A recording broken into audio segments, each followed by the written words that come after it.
अस्सलाम वालेकुम student, doctor तहमीरा रज़ीद hair. आज हम अपना फार्माकोलॉजी का नेक्स्ट लेक्चर स्टार्ट करते हैं। लास्ट टाइम हमने जनरल एनेस्थीसिया पढ़ा, आज हम लोकल एनेस्थीसिया की बात करेंगे। कौन कौन से होते हैं उसकी आगे फर्दर क्लासिफिकेशन हम देखेंगे। बिस्मिल्लाहिर्रहमानिर्रहीम। Local anaesthetics. लोकल एनेस्थीसिया होता क्या है कि जो आपके बॉडी के स्पेसिफिक रीजन पे जाके उस एरिया की जो नर्व की सेंसेशन है उसको रोक दे, उसको हम लोकल एनेस्थेटिक्स बोलते हैं। कोई ऐसी ड्रग जो आपके बॉडी के किसी भी पार्ट, अगर आपने फिंगर को नम करना है, फिंगर को सुन करना है, तो उसके लिए उस जगह फिंगर की जगह पे लोकल एनेस्थीसिया अप्लाई करेंगे। अगर आपने टूथ एक्सट्रैक्शन करवानी है तो ट्राइजेमिनल नर्व पे जो भी उसको स्पेसिफिक एरिया उसको नर्व सप्लाई दे रहा होगा, उसकी नर्व की सेंसेशन को हमने ब्लॉक कर दे रहा है टेम्पोरेरीली। तो इस तरह क्या होगा कि हमें पेन की सेंसेशन हमारी रुक जाएगी, टच की सेंसेशन हमारी ख़त्म हो जाएगी। हमें टेम्पोरेरीली कुछ आवर्स के लिए, हमें कुछ मिनट से लेकर आवर्स तक का इसका गैप हो सकता है, तो टाइम ड्यूरेशन हो सकता है। तो आपके लोकल एनेस्थेटिक्स का काम क्या है कि जिस रीजन पे आपने लोकल एनेस्थीसिया को अप्लाई किया है उस रीजन पे आपकी जो सेंसेशंस है बॉडी की स्पेसिफिक पार्ट की वो रुक जाती है, ठीक है। उसको हम लोकल एनेस्थेटिक्स बोलते हैं। तो local anaesthesia produce loss of sensation in specific body part और रीजन, ठीक है। कोई भी आपका स्पेसिफिक रीजन है, कोई भी बॉडी पार्ट है जिसका ऑपरेट करना है या जिसकी सर्जरी कोई ज़रूरी है, या पेन हो रहा है, जल गया है कोई हिस्सा, तो बर्न्स हो गए हैं, तो ऐसी कंडीशन में पेन की नमनेस को स्टॉप करने के लिए लोकल एनेस्थीसिया अप्लाई करते हैं, ठीक है। और ऐसी ड्रग को लोकल एनेस्थेटिक्स बोलते हैं। अब दो तरह से हम लोकल एनेस्थीसिया को यूज़ कर सकते हैं। एक जब सर्जिकल कोई प्रोसीजर हो, और नॉन सर्जिकली कब देते हैं ये हम देखते हैं। सर्जिकल पर जो प्रोसेस है या प्रोसीजर है या कोई भी सर्जरी, ये माइनर और मेजर दोनों हो सकती है।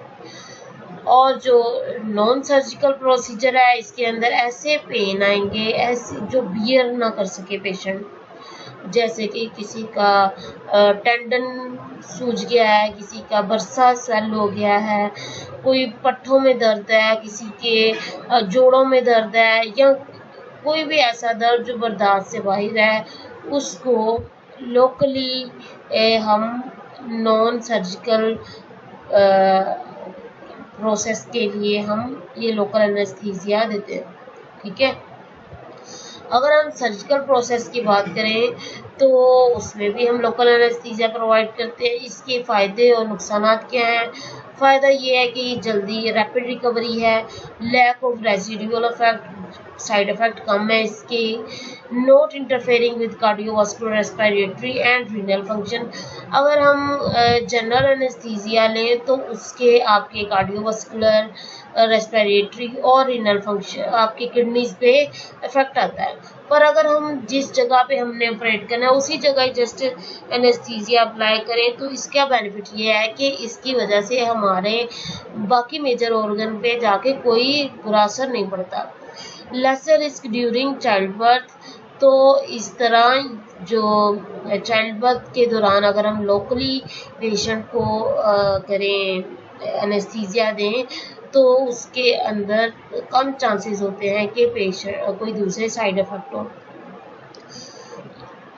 अगर इसके जो डिसएडवांटेज की बात करें तो greater time required to produce anaesthesia, ज़्यादा टाइम स्पेंड चाहिए होता है, तकरीबन आधा घंटा, 10 मिनट से लेकर आधा घंटा चाहिए होता है इसको, इस एनेस्थीसिया को अपना असर दिखाने के लिए। रिस्क ऑफ इनकम्प्लीट एनाल्जेसिया और एनेस्थीसिया, और इसमें ये भी असर हो सकता है, इसका ये भी नुकसान है कि शॉर्ट ही नहीं होती कि इससे जो पेशेंट का पेन है वो रुकेगा, पेशेंट की जो नंबनेस है वो 100% हमें उसकी एफिकेसी मिल सकेगी कि नहीं। अब कुछ शॉर्ट एक्टिंग एनेस्थेटिक्स हैं, कुछ लॉन्ग एक्टिंग एनेस्थेटिक है। शॉर्ट एक्टिंग का मतलब क्या है कि वो थोड़े ही टाइम के बाद वापस जो अपना असर है उसको ख़त्म कर देती हैं। जो लॉन्ग एक्टिंग है इसका मतलब ये है कि वो ज़्यादा अरसे के लिए अपना असर कायम रखती हैं। तो जो शॉर्ट एक्टिंग है वो बेंजोकेन है, ब्यूपीविकेन है, मर्बिकेन है, प्रोकेन है। ये जो चारों लोकल एनेस्थेटिक्स हैं ये अपना असर थोड़े ही ड्यूरेशन के बाद ख़त्म कर देती हैं। तो ये कौन कौन सी हैं? बेंजोकेन, ब्यूपीविकेन, मर्बिकेन, प्रोकेन। अगर हम लॉन्ग एक्टिंग ड्रग्स की बात करें तो ब्यूटामाइन, क्लोरोप्रोकेन, डिबोकेन, लीडोकेन, ईटीडीकेन और टेट्राकेन, ये सारी जो ड्रग्स हैं ये लंबे ड्यूरेशन के लिए अपना असर रखती हैं। अब ये डिसाइड करना कि कौन सी जो एनेस्थीसिया है वो यूज़ करना है, ये डिपेंड करता है कि पेशेंट की किस जगह ऑपरेट करना है, किस तरह का ऑपरेट करना है। The type of regional anesthesia desired such as single peripheral nerve block और spinal anesthesia।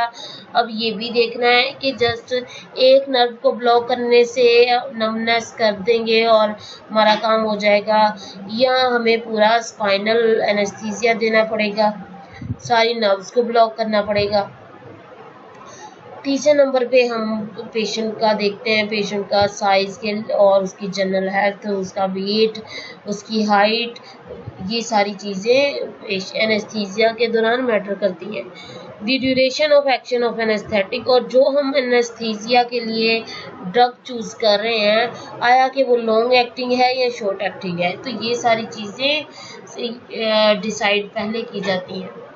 अब फार्माकोकाइनेटिक्स की बात करें कि जब हम ये ड्रग लेते हैं इसके ऊपर हमारी बॉडी क्या क्या असर करती है, तो ये एक वैसोकॉन्स्ट्रिक्टिंग एजेंट्स होते हैं। ये क्या करते हैं कि उस जगह पे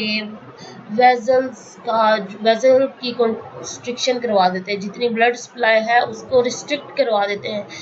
इसका मकसद क्या होता है कि उसकी वजह से जिस जगह ब्लॉक किया है, जो ड्रग दी है, जिस जगह इंजेक्ट की है उधर वैसोकॉन्स्ट्रिक्शन होगी, ज़्यादा जो ड्रग है वो आगे ब्लड फ्लो के साथ किसी दूसरे बॉडी पार्ट के अंदर मूव करके नहीं जाएगी।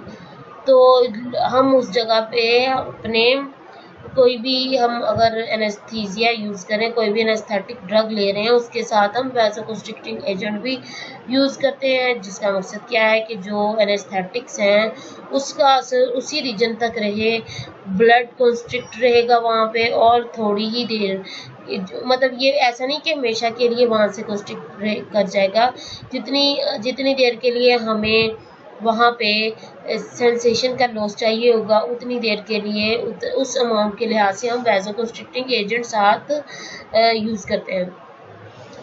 For instance, injecting procaine into trigeminal nerve area during dental procedure will be more effective. It is not wash away from the administration side by the blood flow through that region।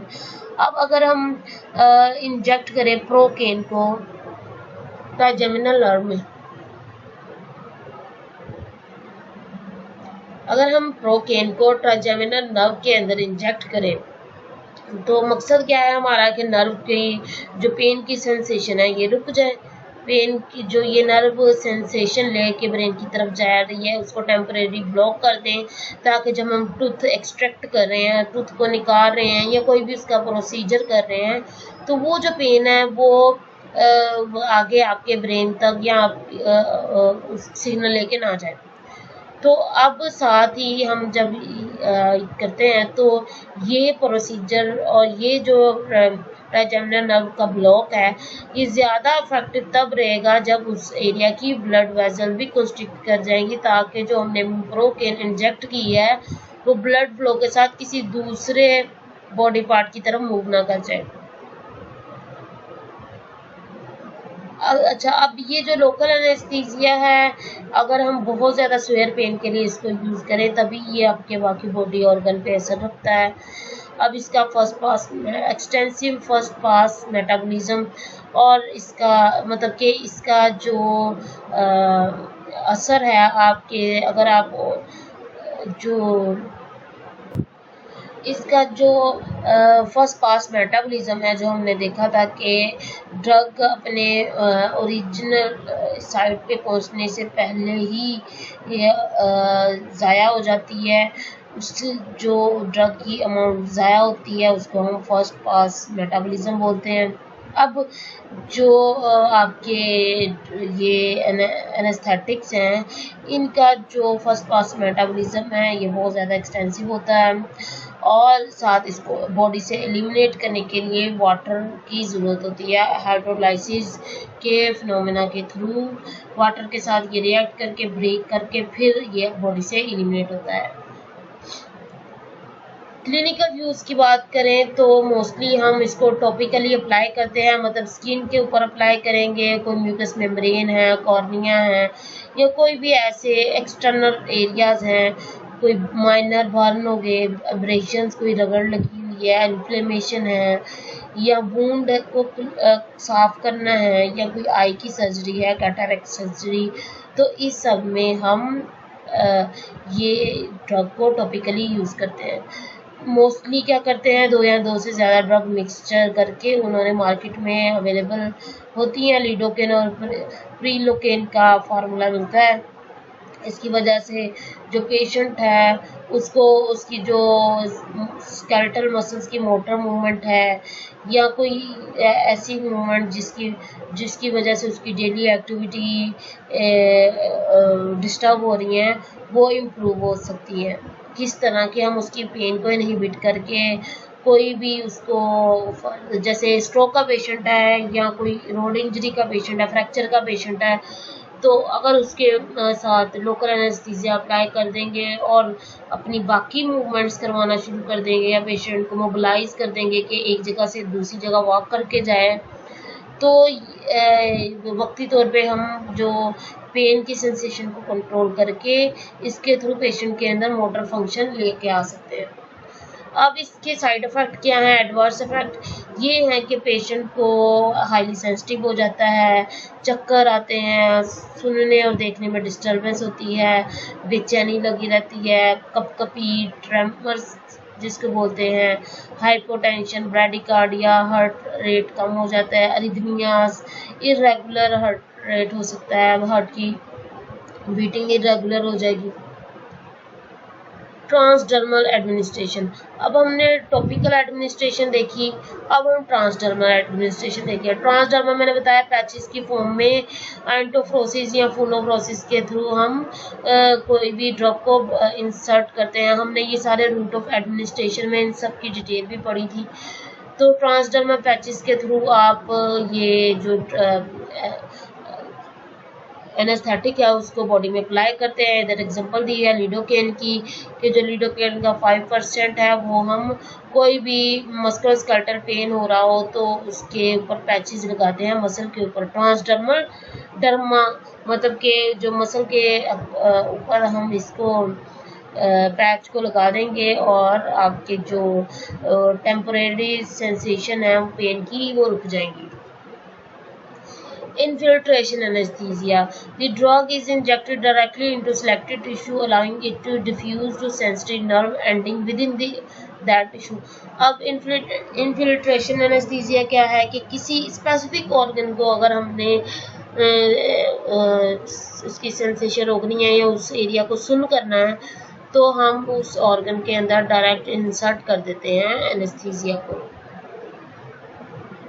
और ये आपके जो procedures होते हैं, suturing होती है, टांके वगैरह जो लगाते हैं पेशेंट को, उसके दौरान में ये हेल्पफुल होता है।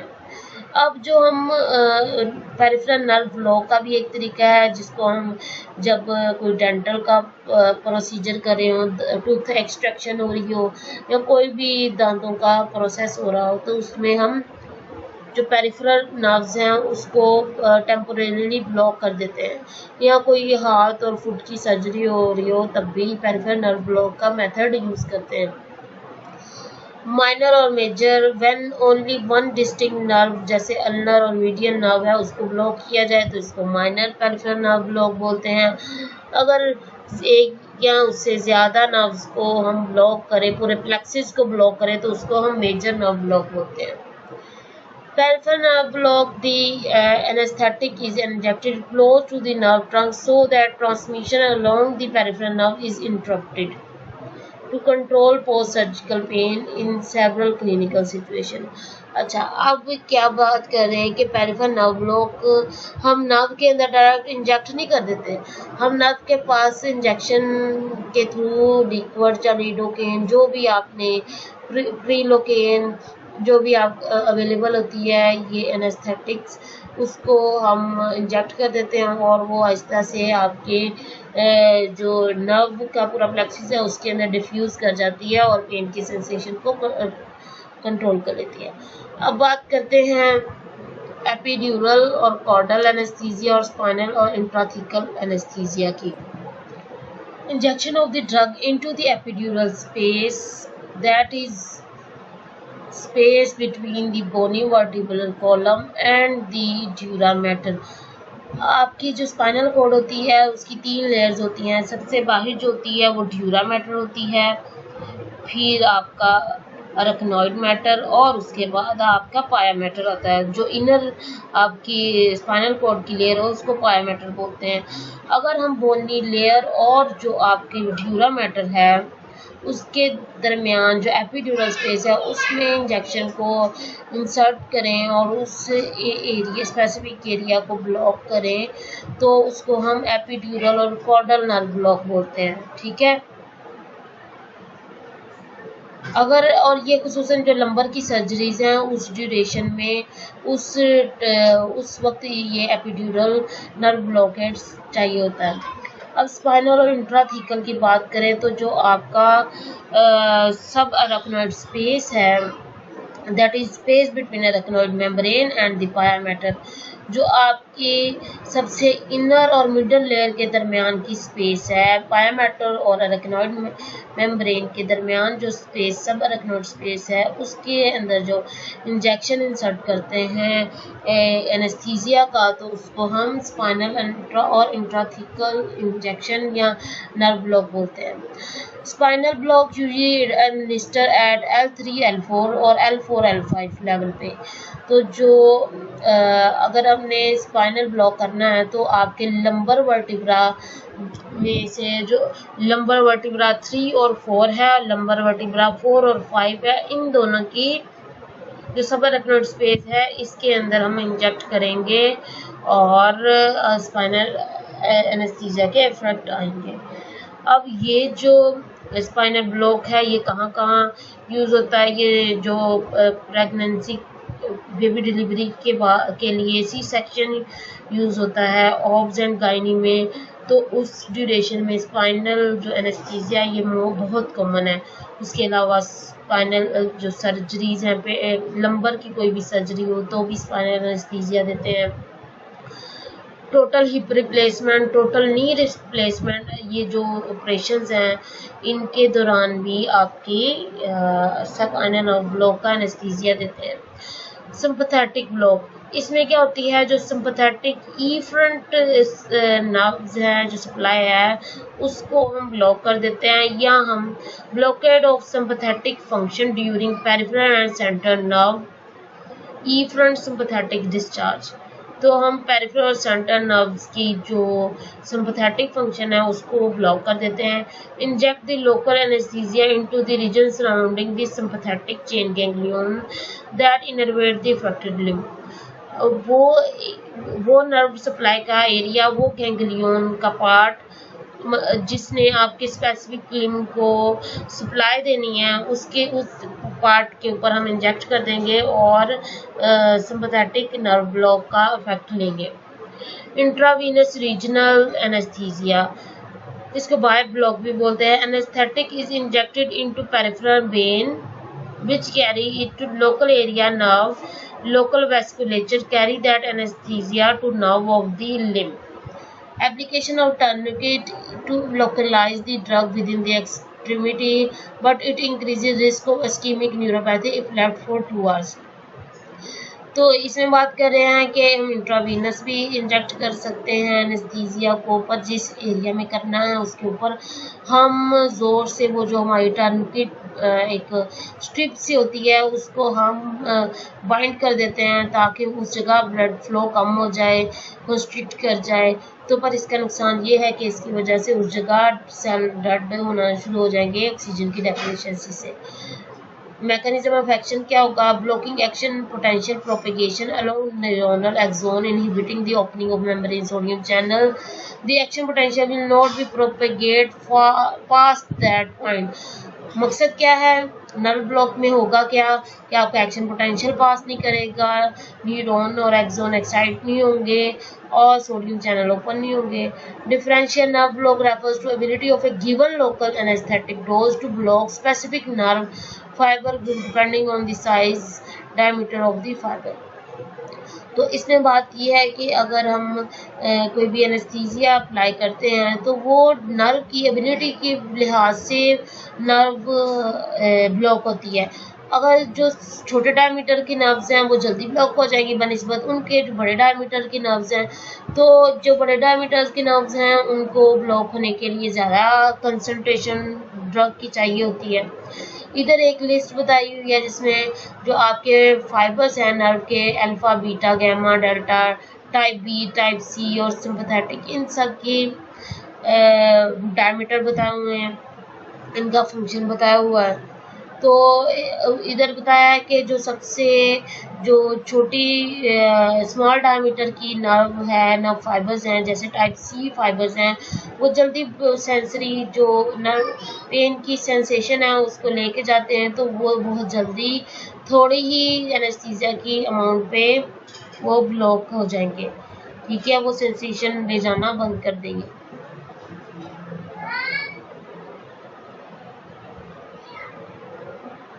और जो बाकी सेंसेशन है टच की, टेम्परेचर की, प्रोप्रोसेप्शन की, वो आहिस्ता आहिस्ता लॉस होती हैं एनेस्थीसिया के दौरान।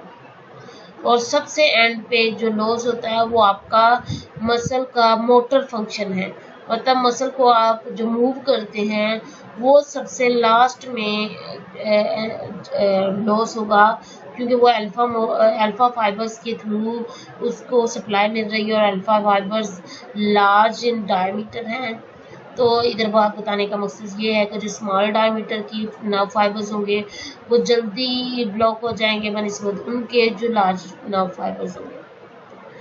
अब इसकी क्लिनिकल इम्पोर्टेंस क्या है कि ये मोटर फंक्शन को लॉस करने किए बगैर सर्टेन सेंसरी मोडालिटी में भी block without the loss of motor function.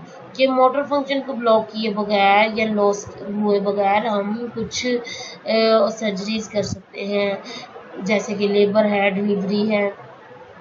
Systemic effect of local anaesthesia, अब इसके बहुत ज़्यादा सिस्टम के ऊपर इफेक्ट हैं। एक्सीडेंटली आपके सिस्टमिक सर्कुलेशन में ये एनेस्थीसिया की डोज चली गई है तो आपके हार्ट के ऊपर इशू करेगी, हार्ट और आपके ब्रेन के ऊपर किस तरह इशू करेगी, कन्फ्यूजन, एजिटेशन, सीजर, एक्साइटेशन और डिप्रेशन, डेथ भी हो सकती है इसमें पेशेंट की। कार्डियोवास्कुलर इफेक्ट, साइड इफेक्ट की बात करें तो ये आपके कार्डियक जो एक्साइटेशन उसको कम कर देगी, हार्ट रेट कम कर देगी, आपकी फोर्स ऑफ कॉन्ट्रैक्शन कम कर देगी। तो आज के लेक्चर में हमने लोकल एनेस्थीसिया देखा कि कौन कौन से उसके ऊपर उसकी क्लासिफिकेशन कौन कौन सी है, किस किस तरह वो हम क्लिनिकल में इसको यूज़ करें। तो उम्मीद करती हूँ आपको समझ आ चुका होगा। एक दफ़ा इसको आप रीड करें, इजी है। Thank you so much. अल्लाह हाफिज़। कोई क्वेश्चन, कोई क्वेरी हो आप मुझसे पूछ सकते हैं। अल्लाह हाफिज़।